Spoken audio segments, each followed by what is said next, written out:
Hard sports all plays. Yeah. Hard sports all plays. Hard sports all plays. 365, we making up plays. You talking the game, get you to the days. We're high in the court, the dime in the lane. Variety topics, living the same. All presentation, sports information. In the airways, taking the nation. Hard sport all plays, like working your faces. Grace at the field, so tie the laces. Hard sports all plays. Yeah.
All right, what's happening, everybody? Welcome to Easy Money, a sports betting show, Thursday, November 2nd, 2023. I'm Chris Gonzalez, joined by Tony Gonzalez. Didn't have too bad of a night last night on my picks. Where I go? Let's see. Nope, wrong night. I went 5-4 yesterday. Yeah, I think if I remember right, I went 3-4. Yep, went 3-4. Done real good on. I had the World Series game right. Both my college football picks was right. Struggled in NBA last night. I only went 1-3 in the NBA last night. I was 1-1 in hockey. Yeah, I missed all three in my NBA, and got my baseball right, and I got two of my hockey right. Arizona let me down against Anaheim, against the Ducks. Had the lead and blew it. Yeah, I had that game as well.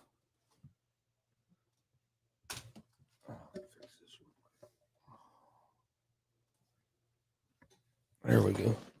It's tripping or was hitting that wire. But yeah, I had the Coyotes as well in that one. But yeah, Ball State covered last night to plus 5.5. So I went 2-0 in the Action football last night. Did Ball State lose? Or? Yeah, they lost by 3. Had the ball with a chance to tie the game or win the game there at the end. Couldn't get the ball down the field. They've been pretty. I know their record ain't great, but they've been competitive, especially in like conference and that. Now, don't get me wrong; they played teams like Georgia and I think Tennessee in non-conference games, and they got smoked. But since then, they've been pretty competitive in most of their games. World Series last night, Rangers win Game 5 to win the World Series. Close game there until what, 7th, I think. 6th or 7th. I think it was 8th or 9th when they pulled away. Yeah. Because they got the one run, but then they pulled away. Yeah. But Evaldi pitched a hell of a game to not give up any runs, and then through the first 7 innings, over half his pitches he threw last night were with runners in scoring position. He had 5 walks, gave up some hits, but was able to keep the Diamondbacks from scoring any runs. And then Diamondbacks got a hell of a start from Gallen. I mean, he had a no-hitter going through 6 innings and lost it there in the 7th. But Diamondbacks just couldn't take advantage of their opportunities. I think it was the first 5 or 6 innings they had runners in scoring position every inning and couldn't cash in on any of them. And if you can't capitalize on that many opportunities, it's going to be hard to win a series, especially against a good team. And of course, I mean, if you're in the World Series, you're a pretty good team. So I think, and I thought it was important for the Rangers to win last night. You didn't want to go back home and give Arizona any kind of momentum, even though they'd had to win 2 more games with Luke missing some of the players there that the Rangers was missing, especially with Garcia being out the rest of the series. I thought it was important for the Rangers to get that win last night. Yeah, I thought so too. Like you said with Garcia, and then also with that pitcher getting hurt again. Uh, he was out too. So yeah, they could have been thin, and the pitching could have been possible. And what's as good as the Rangers have been on the road in the playoffs. I mean, they went undefeated on the road. That's crazy. They were a better road team during the playoffs than they were at home. I know they set the record for number of wins on the road in a playoff run. I think they ended up being 10 or 11-0 in the playoffs on the road. So I mean, Yeah, something like that. that's just crazy. You don't see that very often. A team just be on fire on the road.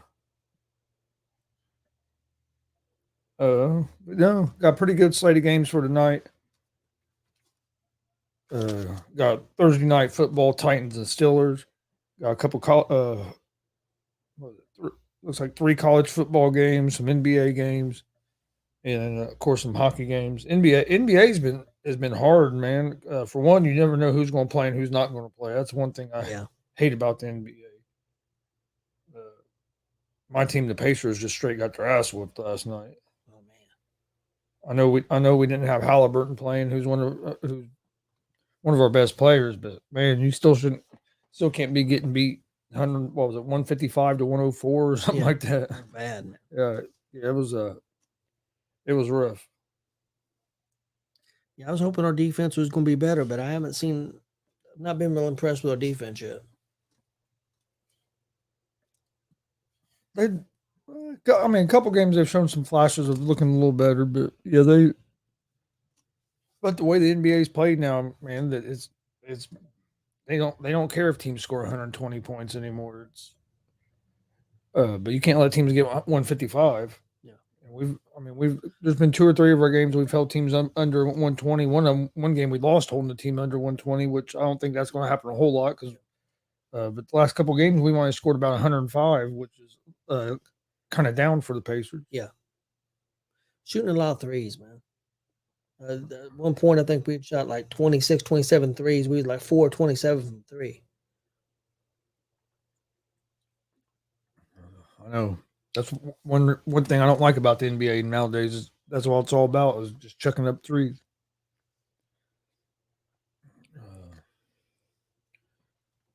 All right, we'll go ahead and jump into tonight's games.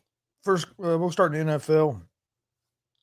Tennessee Titans at the Pittsburgh Steelers, Thursday night football. The Steelers are 2.5-point favorites on the road. Or, excuse me, at home. The Steelers are 2.5-point favorites at home. Minus 154 on the money line. The Titans are plus 130 on the money line. Over-unders at 36.5. Titans are 3-4 on the season. They are 0-3 on the road. The Steelers are 4-3 on the season, 2-2 at home. Titans will be starting Will Levis tonight with Tannehill still out injured.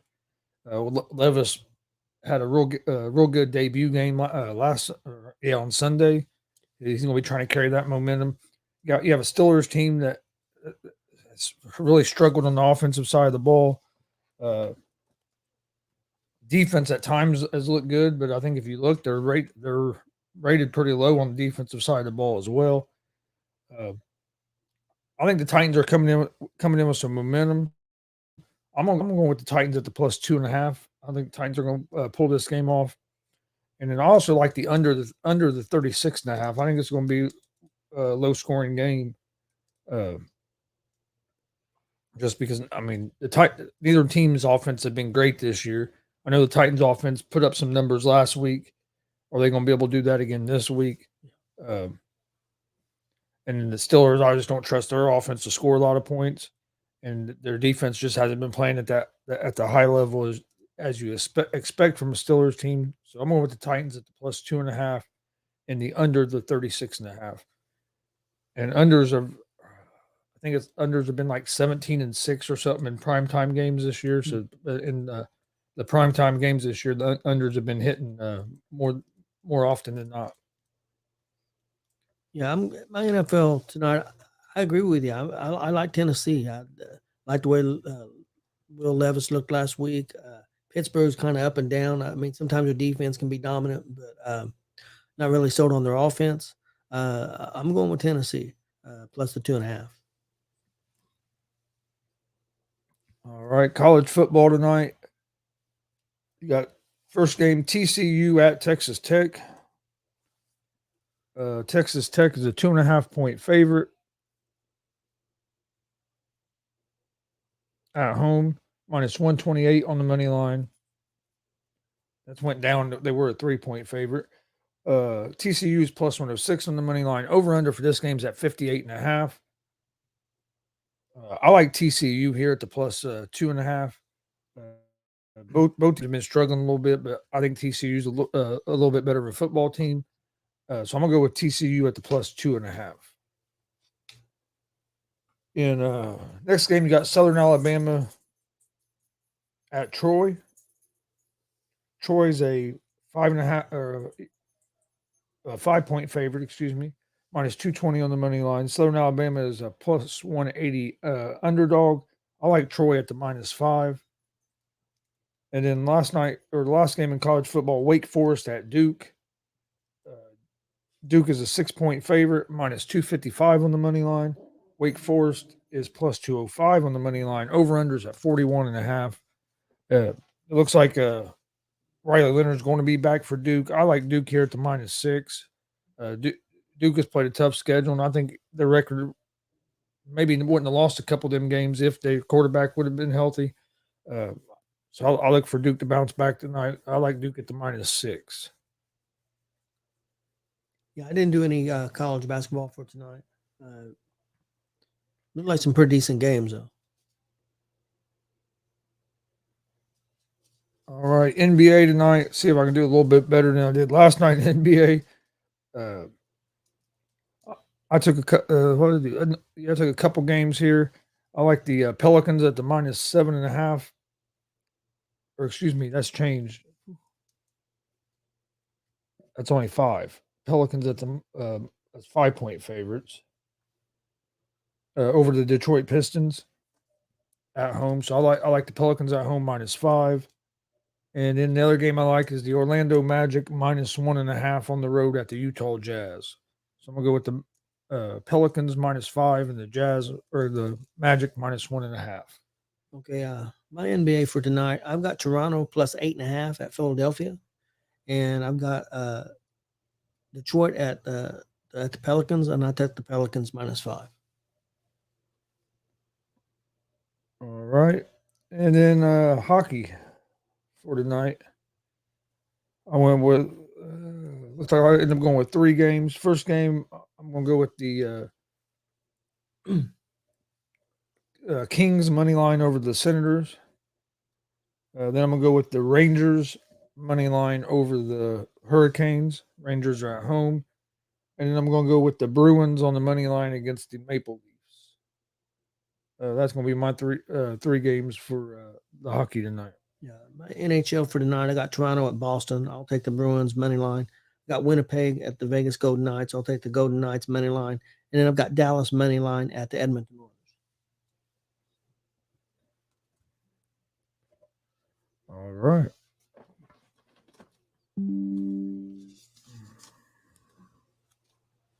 That's pretty much all the games for today. One thing we haven't talked about real quick before we move on to some more picks is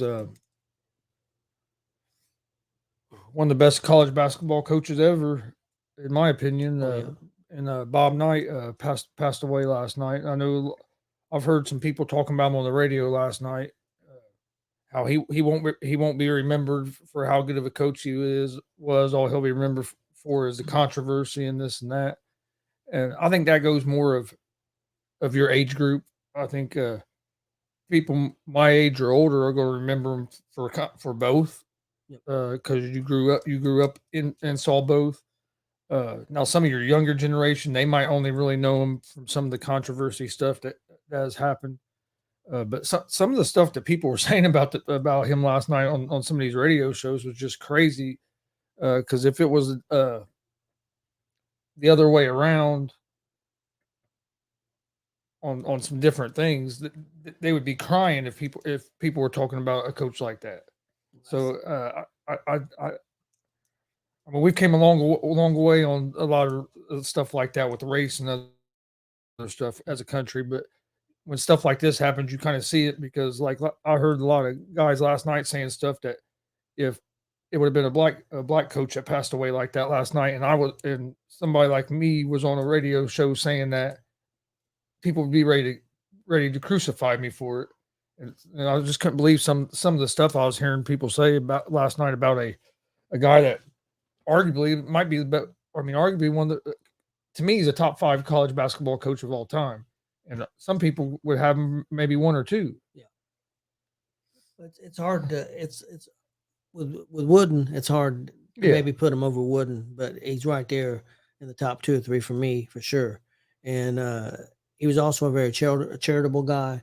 Could he be an asshole? No doubt about it. Did he do some things wrong? No doubt about it. And I think he got, maybe a little more crankier as older he got. I don't know. Didn't know the guy personally. So that's my thing is, man, be careful what you say because you don't know you don't know the guy personally. So I mean, I seen some guys on Facebook that I'm friends with. But one guy said, "I'm not sad at all. I care less." And one dude said he should be buried with his casket facing down. I mean, come on. Why do you need to say stuff like that? I mean, I don't get it. Whether you liked him or not, I don't know why you needed to say that. That's just my opinion. Yeah.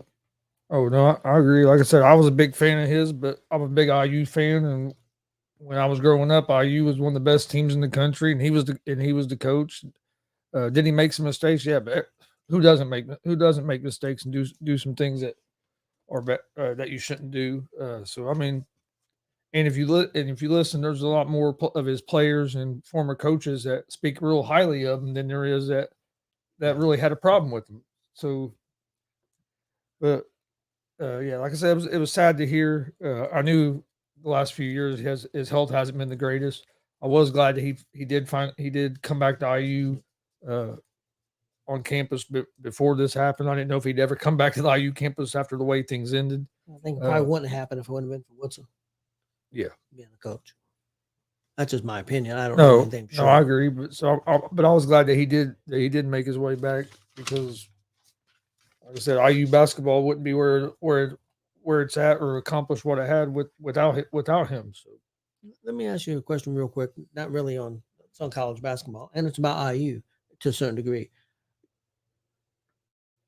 Do you think it's a lot harder now to build a program back up now because of the college rules? And I think it is. I think it's going to be a lot harder for IU to ever get back to where they were because it's just with the rules the way they are. I think it is with the transfer portal because you got guys transferring in and out all the time.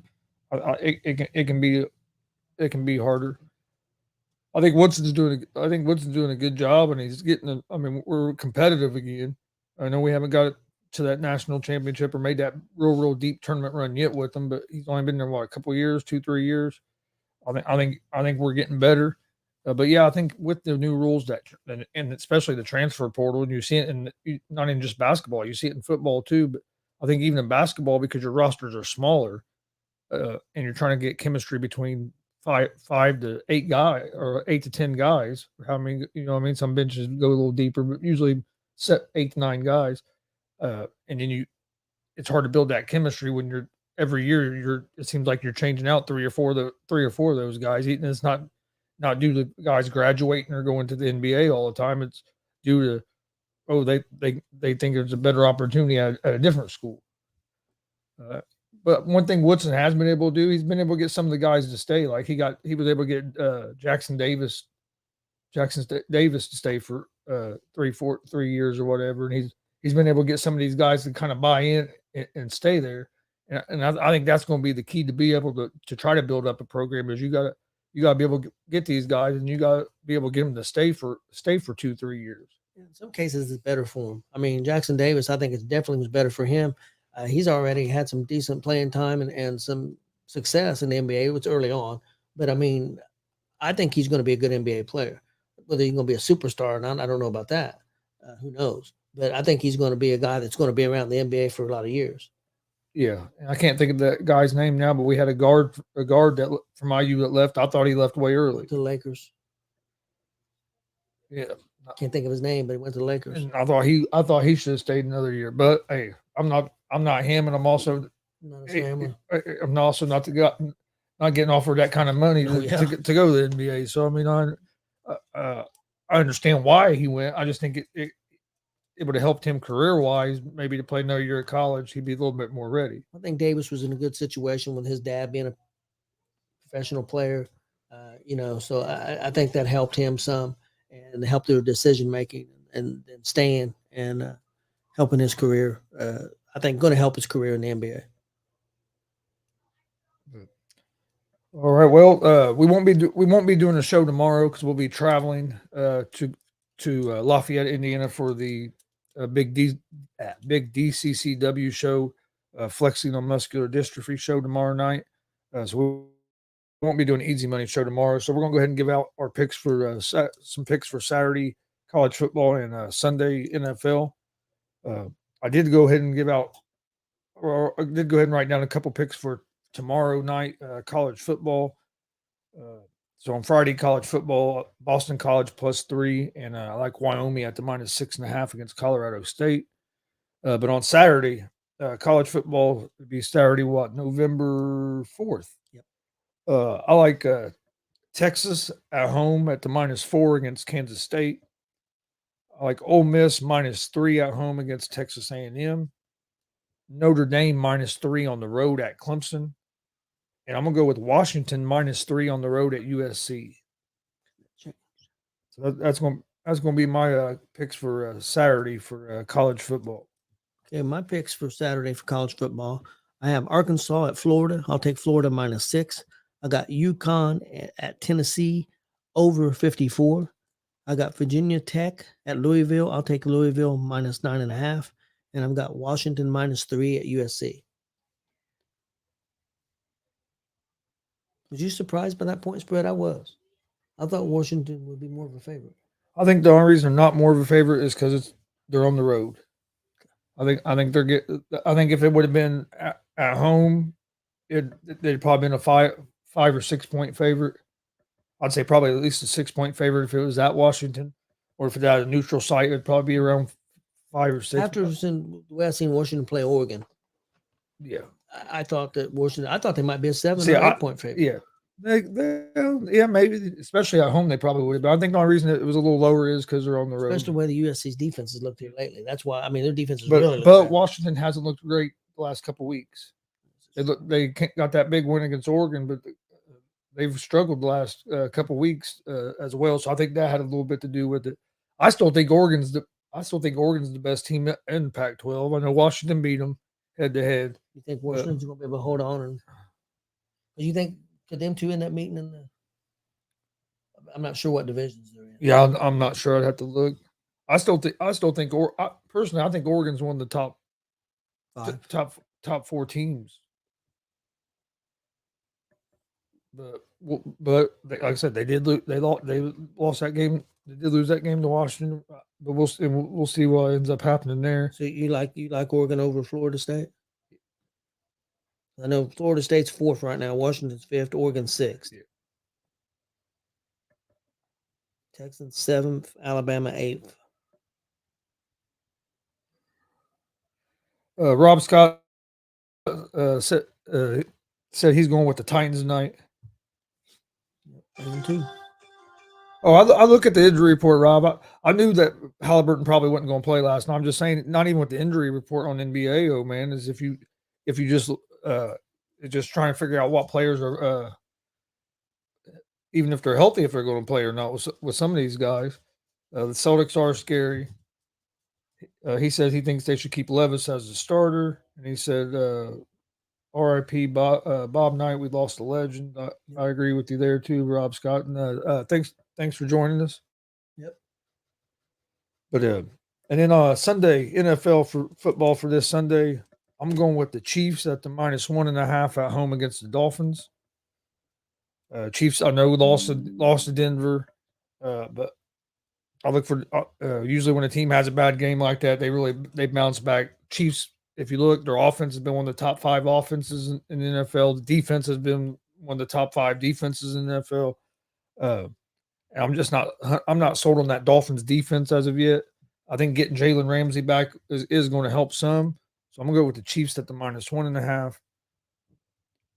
Also, I'm going with the Rams at the +3.5 on the road against the Green Bay Packers. I know the Rams have been a little up and down this season, but the Packers' offense has just not looked good at all, and their defense hasn't been the best. And then they just shipped Russell Douglas out as well. So I like the Rams at the +3.5. Next game, I'm gonna go with the Indianapolis Colts at the -2.5 on the road against the Carolina Panthers. Uh, the thing that scares me most about this game is the Colts defense, but Carolina's offense hasn't been the greatest. I said that last week. With New Orleans' offense hadn't been the greatest. We made them look like the best offense in the damn league last week. But I think the Colts defense is going to step up, play a better game this week. Offense has looked decent, even with having a rookie quarterback at first and him getting hurt. Now we have Minshew in, which is our backup. We're on an offense that scored 20 or more points every game this season in the NFL. The defense last 2 games we gave up 38, 39 points. So we got to figure out the defensive side of the ball. And then my last pick in the NFL for Sunday, I'm going to go with the Eagles at the -3 at home against the Dallas Cowboys. That basically comes down to I trust Jalen Hurts and the Eagles offense more than I do Dak Prescott and the Cowboys offense. It's at Philly. It's at Philly, and the Philly defense I think has been playing a little bit better than the Cowboys defense since the Cowboys lost Trayvon Diggs. I know Philly hasn't been playing near at the level they were last year, but they've still been finding ways to win games. But I think they've been playing a little bit better than Dallas, and it's in Philly. So I'm going with the Eagles at the -3 there. That's all my NFL. Okay, my NFL for Sunday, I got the Colts. That was the -2.5. Yes. Okay, I got the Colts -2.5 at Carolina. I've got Dallas at Philadelphia. Philadelphia -3. I've got Chicago at New Orleans. I've got New Orleans -8.5, and then I got Tampa Bay at Houston. I got Houston -2.5. I've seen what Chicago looked like last week against San Diego, man. I just don't know. Yeah, the Bears have been struggling. This NFL season's been weird though, because there's like last week, my picks didn't do very good, and you look at the games, and you're like, okay, I think this team's going. And it's just like everything opposite was happening, and I'm like, damn. And if you've been looking the last 2 weeks, the teams that the public's been on like 70% or more at the sports books have lost. So sports books have been cleaning up the last couple of weeks on a lot of these games. So Rob Scott said he said we suck, Pops. Talk about the Bears. Yeah, they got behind against the Chargers, and then they come down, they scored a touchdown, and they're going to get back in this game. And then a 40, 50-yard pass. The defense is really bad, man. I don't know. I think they're going to clean house again. What do you think? It's looking that way. I think they're going to. I don't know about the general manager, but I think the coach is going to be gone. Hey, how's it going, Billy? Billy said they've been getting my money. Oh yeah, the sports books the last couple of weeks have been cleaning up, like I said, because it's like almost like all the teams that have been that the money's been 70% or more on them have lost the last couple of weeks. Right now in the NFL, there's not a big favorite. I don't think you could say. Every time we think there's somebody that looks like a favorite, then they turn out next game and look like shit. So I don't think there's a real favorite. Yeah. I still think the 49ers are a team that They've lost could 3 in be a row, there, though. but yeah, that's what I'm saying. Well, and I would say the Chiefs because they're the defending champs, but look how they looked against Denver last week. So you just don't know.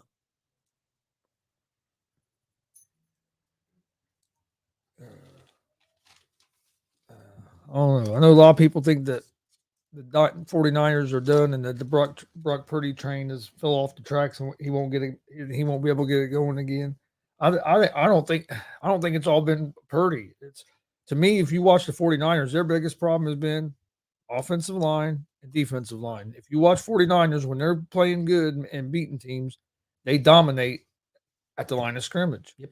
Trent Williams being out in the offensive line has really hurt him. And then the defensive line they haven't been able to get pressure on the quarterback. You have Nick Bosa who's one of the leading guys in sacks last year, and he has what, 2? Yeah, I agree. Hello, Glenn. Glenn's at the gate. Getting ready to head out. I agree with you about the offensive and defensive line. Offensive line, last 2 games, they haven't ran the ball well at all. I know they had over 100 yards rushing last week, but 57 of them was Purdy. McCaffrey only had like 55 yards and only like 50 some the game before. They're not running the football. They're not knocking people off the ball on either side of the ball. And that's not their style of football. They've got to get back to that. And the thing about it is they've had chances to win those games. Yeah. Not maybe as much the last game, but it's definitely could have last game was 2 of the games. Last game was really the only game where they really kind of got it took into them. We really went in the game. And Cincinnati did score a touchdown late, which they didn't have to. So, but they were up 7. They ended up beating Cincinnati's starting to look like the team that we thought they were going to be. Well, they've done that the last 2 years. So I don't know why we're surprised, but we're still here sitting there surprised. Well, Joe Burrow injury, I think, was. Yeah, that's what I'm going to chalk it up as. Billy, last week was an off week for the Chiefs. I think they'll play better this week. I think they're going to beat the Dolphins this week. That should be the game. But I think isn't that the game that's like at 9:30 in the morning? Yeah, it's 9:30. I'll tell you the thing with Kansas City. I'm telling you, if you can hold Kelsey down, they're in trouble. The 2 games they've lost this year, Kelsey has not had big games. If you can hold Kelsey down to 5 or 6 catches, 50, 60, 70 yards, they're in trouble. They don't have anybody that really steps up on a consistent basis. And the running game has not been very strong lately. I think the key is to hold Kelsey down. No, I agree. It's been easier said than done, but no, I agree. That's the key to their offense right now. They do got that rookie receiver. I think it's Rice. I think it's going to end up being a good receiver for them. I think one of their problems is I think they're trying to use too many receivers. Maybe instead of getting your 3 or 4 guys you're going to use as your receiver and getting them reps and getting them in a rhythm, you're trying to use like six different receivers and you're rotating them in and out. And I think that makes it hard for guys to get in a rhythm and get going and for Mahomes to get in a rhythm with them guys. It could be in the running game too, because I think that's a little bit of a problem. In the running game, they're using 3 running backs too, so that you could be right. They may be a little fresher towards the end of the season. We'll see, but yeah, I don't disagree with you. Rob, I agree with you. I do think 49ers picking up Chase Young was a good pickup, especially only giving up a 3rd round pick for him. I don't know what Washington was thinking, getting rid of both him and Sweat. I saw them getting rid of one of them, but I didn't think they were going to get rid of both. Well, I guess they was nowhere close on. I just read a report about Sweat.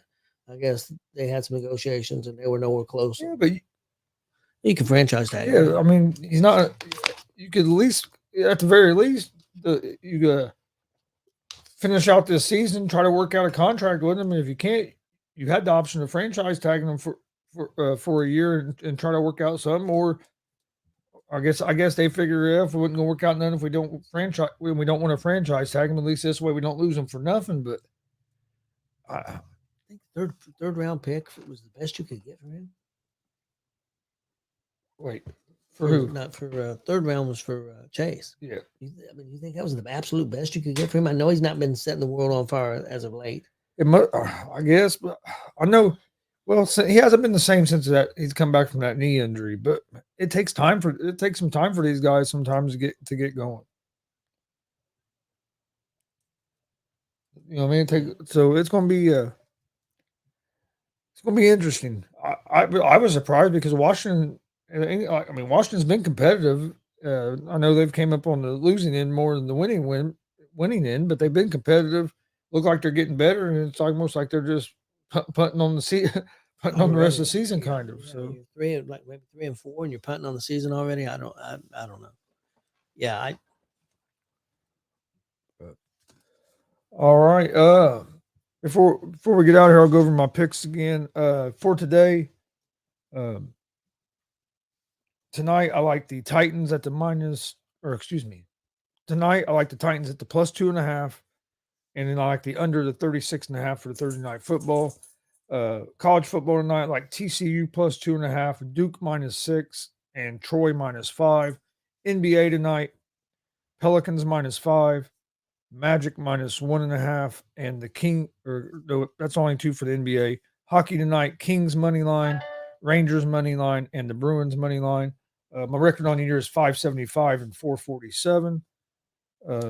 Then for Saturday college football, because Saturday college football, I like Texas -4, Ole Miss -3, Notre Dame -3, Washington -3, and then NFL on Sunday, Chiefs -1.5, Rams +3.5, Colts -2.5, and the Eagles at the -3.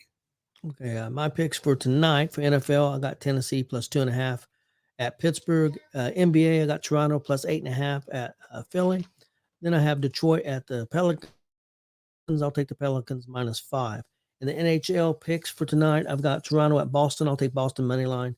I got Winnipeg at Vegas. I'll take my Golden Knights money line, and got Dallas Stars money line at the Edmonton Oilers. My Saturday college football picks, I got Arkansas at Florida. I'll take Florida -6. I got UConn at Tennessee. I'll take that game over 54. And I got Virginia Tech at Louisville. I got Louisville -9.5. And I got Washington -3 at USC. My NFL picks for Sunday, I got Indianapolis -2 at Carolina. Dallas at Philly. I'll take Philly -3. Chicago at New Orleans. I'll take New Orleans -8.5. And I got Tampa Bay at Houston. I'll take Houston -2.5. All right. Don't forget, we won't be doing the show tomorrow because we'll be traveling for a wrestling show tomorrow in Lafayette, Indiana, DCCW, flexing on muscular dystrophy. Going to be a great card. Should be a great show. Come join us for that tomorrow night. Doors open at 5. Bell time's at 7. Not 100% sure that we're going to be live. If we're going to be live tomorrow, if we'll be recording, I think we're going to be live, but live is going to be once we get there to this venue, see the internet situation and everything. If we, I'm pretty sure that we'll be able to get internet. As long as we can get the internet, we'll be live right around 7:00 tomorrow night. Also, don't forget tonight, 9 p.m. Eastern, we'll have Blake Money Right joining us. Should be a great conversation. I know he has a big match tomorrow night against former Impact World Champion Michael Elgin. I got to see this match live about a month ago. Them two went at it. It was awesome. Really looking forward to the rematch tomorrow night. But join us tonight, 9 p.m. Eastern, for that. Should be a great conversation with Blake Money Right. It's always a pretty good conversation when he comes on the show. Other than that, you got anything else? Nah, that's good to go. Sunday, we'll be live, or we won't be live, but we will be at a wrestling show on Sunday. If you're in the Indianapolis area, come out to 1151 Kentucky Avenue for at the WCW Outlaw Arena for their veteran show. This will be our third year going to this veteran show. It's for a great cause. All the proceeds go to this veterans organization. I think it was the HVAF is what's been the last couple of years. I'm pretty sure that's what it's going to be again this year. So, and they're a great organization that helps out veterans in the Indianapolis area as well. So go I think tickets are, I think, like $12 if I remember correctly. Yep. Doors open at 5, bell times at 6. If I'm, I think so. You can find out more information on it at WCWO Wrestling on Facebook or at the Gonzo Sports Room social media pages as well. Should be a great card. They always put on a great show there. So join us for that. We won't be live because I know the internet situation, but we'll be airing that one day next week. But if you're in the Indianapolis area, come join us Sunday for that. Don't forget, Lafayette, Indiana, tomorrow night, DCCW. Please hit that subscribe button on YouTube at Gonzo Sports Room. Like and follow on Facebook, Twitch, Twitter, Instagram, all at Gonzo Sports Room as well. Also, check out the ASAP All Sports All Plays Network on all social media. We'd greatly appreciate it. Hope everybody enjoys the games tonight. We'll see you guys with another episode of Easy Money, a sports betting show, not till Monday. But like I said, tonight, Blake Money Right, 9 p.m. Eastern. Come join us for that. Hope everybody has a great night, and we'll see you next time.